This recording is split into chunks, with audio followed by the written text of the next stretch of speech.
While an inheritance can be a contentious subject for families, sometimes leading to fights and arguments after a family member has passed on. And today we're happy to welcome back Kristin Lumo to talk about what to keep in mind when it comes to making the process a bit smoother. Thank you for joining us. Of course. All right, so how important is it to get your kids prepared before they even get an inheritance?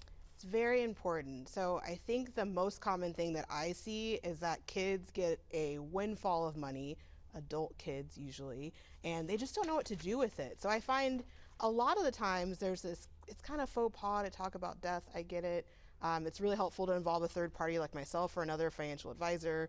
But if they don't know what to do when they get it, they will do whatever comes up, which is not what you want.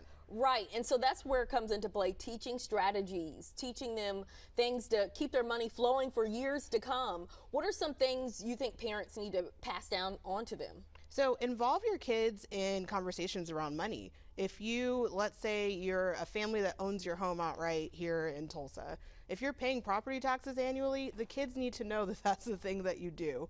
If you're paying for maintenance regularly, insurance, involve them in those conversations and help them understand why you're making the decisions you make, because when you do that, they're more likely to remember that when you're gone and continue to make those good financial decisions. Is there a certain age you maybe recommend starting to expose them to those things? Any age. So I actually just talked to the Thunder Fellows over the weekend. They are seniors and freshmen in college.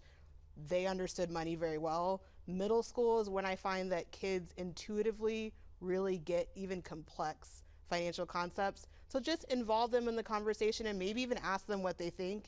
Kids will surprise you.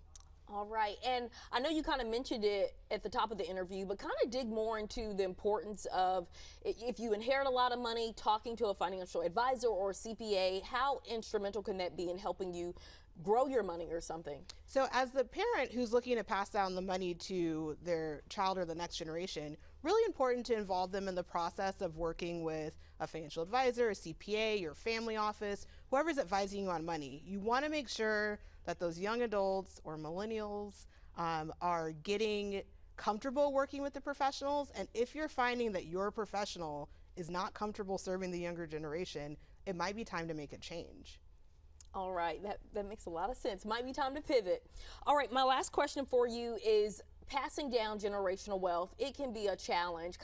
We had talked before the show, but highlight a startling statistic when it comes to it. Yeah, you might be surprised to know that most wealth doesn't make it to the third generation. So my children saw me work hard and build generational wealth or build the wealth in my portfolio or buy the houses or build the business. But by the time you get to the grandkids, they're far removed from how hard it was for you to accumulate and earn that money. So the most important thing for you to know when it comes to passing on wealth is be sure to instill your values in your kids, whether it's philanthropy or a spirit of generosity, whatever it is. We want to save first. Those values you need to instill in your kids. More importantly than you need to instill the value. They'll get the money. Make sure they know what to do with it. All right, Kristin Lumo, thank you so much for joining us as always.